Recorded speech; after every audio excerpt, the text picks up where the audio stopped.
Why does everybody keep asking me this question? Hey, I am Chuck the bureaucrat, and there is this weird question that keeps coming up.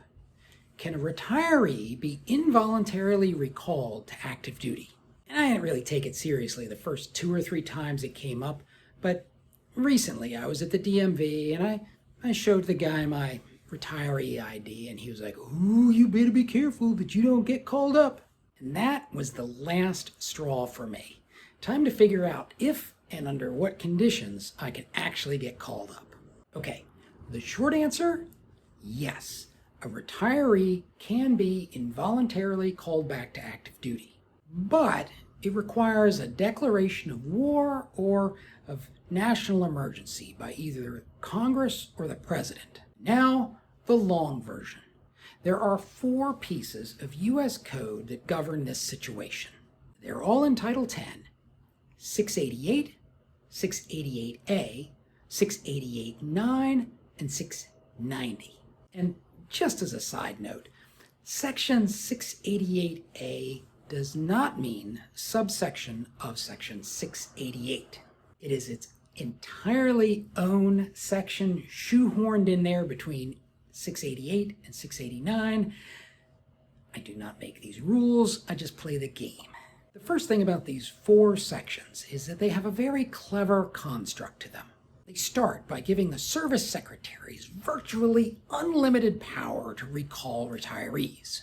And then they put a whole bunch of limitations on those powers. And then they provide a relief valve to undo all of those limitations. Title 10, Section 688 gives service secretaries the power to recall almost any retiree at any time to do any task that they deem is necessary for national security. And then there are a bunch of limitations that apply only during peacetime. These are things like the length of time that you can recall someone to service, or special conditions for people who took an early retirement. There's some rules about the grades of retirees that you can recall and the total number you can have. But, like I said, there is a clause in every single one of these sections that pulls out the chocks if the balloon goes up. Now, long-suffering listeners will recall that sometimes U.S. Code gives the Secretary of Defense the authority to augment guidance, and that's the case we have here with DoD Instruction 135201. Just between you and me, I don't think there's a lot to hang your hat on in this DoD. I mean, it kind of stands to reason that the Secretary of Defense isn't going to set a policy that ties his hands in a time of war. The 2 interesting things in this guidance are that it directs the services to develop a graduated mobilization response for calling people to active duty, and it describes the types of employment that are appropriate for a retiree recall. These include like a CONUS assignment, or an assignment that frees up another military service member for overseas deployment, or backfilling federal civilian employees. And there is a provision for overseas duty subject to some kind of approval process, but I didn't really get into that. And for the Army, there is a whole regulation, AR 6-10, just for managing retiree recalls. And it was updated in 2019, so trust me, they have not forgotten about you guys. A couple of interesting tidbits about this regulation. When you get recalled to active duty, they pause your pension. And when your active duty ends, they recalculate your pension based off of your longer service time.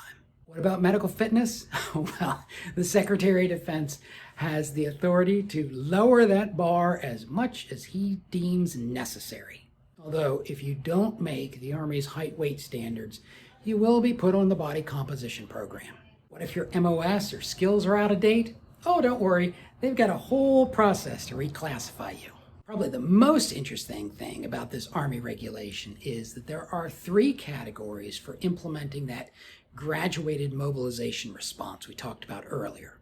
Category 1 are retirees under 60 years old who've been out for less than 5 years. Category 2 is for retirees under 60 years old who've been out for more than 5 years.